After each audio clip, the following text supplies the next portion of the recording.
Hey everybody, welcome back to 3D Kool Hacks, and in this video we're going to talk about the Sunlu Filament Connector.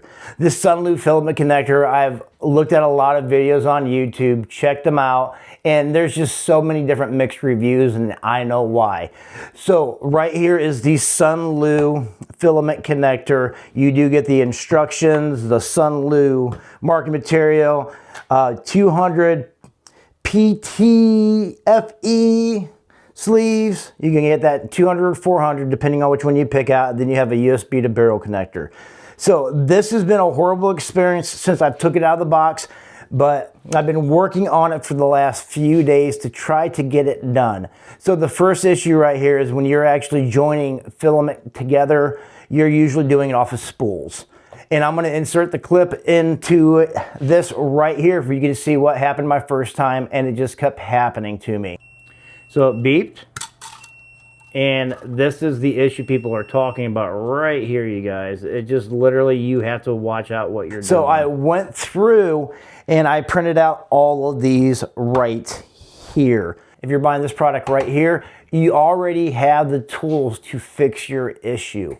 So I went through after hooking this all up to get everything working with these two spools, and I had to go through and I printed out the most popular Sunlu filament holders right here.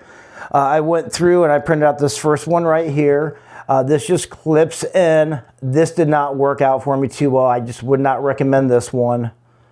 And then I printed this one out right here. I would actually suggest this one. And then I printed this one out next, with there's a lot more parts in here.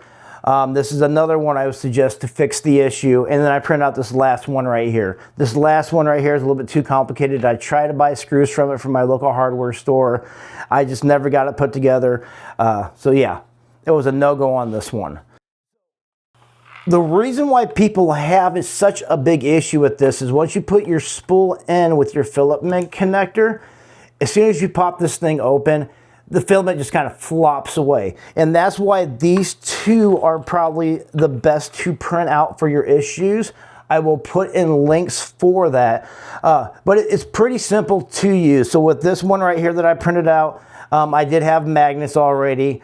That was nice. So this one is actually very just basic right here. And this other one right here, this is a little bit harder to put together to the point of actually getting your Sunlu into it. But it does have storage for your compartments for the PTFE tube and a few different other storage compartments. So this is kind of an all-in-one solution where they do have it where you get your little cutters you can put in right here.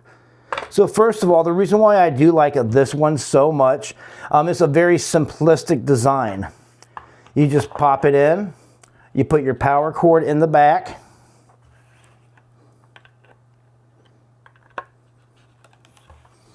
and then you have a battery pack that you can use. This is just a standard $20 battery pack. And then you can close everything down and connect it. So when you get it connected, you can run your spools into this one right here. I'm going to use the simplistic one that I like. We're going to plug that in, and I'm just going to move some of this stuff away and set up the camera for you to see how this works and what you need to do. Because once you do this small modification for this, you guys, hands down, a very nice filament connector. But out of the box, like I said, it's not a very good experience. So let me get this set up. So I got everything set up, ready to go, where it comes with my filament rolls, my battery pack, and then the Sunlu. So I did set up my rolls where they're going the right direction, so when I put these things together that they will go onto the spool. The next thing I did is I cut these into a 45-degree angle. Both rolls of filament ready to go.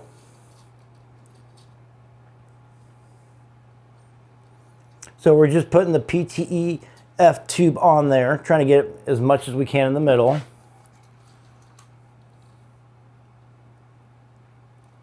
Like I said, I have it cut in the 45-degree angle. And I'm just going to set it on here, and I'm just going to click this down. The nice thing about this right here is it does have a little bit of play where you can move these around. So it's all connected. I have it in the 45-degree angle. And now I'm just going to turn this bad boy on.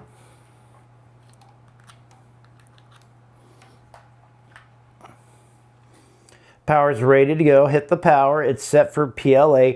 And now it just needs to heat up to 185 degrees. With heating up to the 185 degrees, it says in the manual, it takes about 3 to 4 minutes.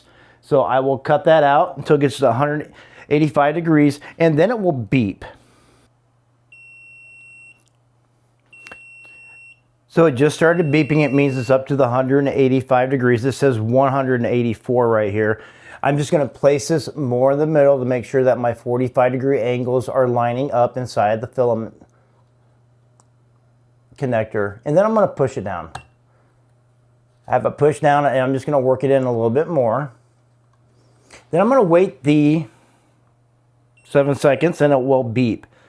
Once it's done beeping, it means that you can open this. So where it comes to before, the reason why this is so critical right here is that this is what holds the filament in where it doesn't pop back.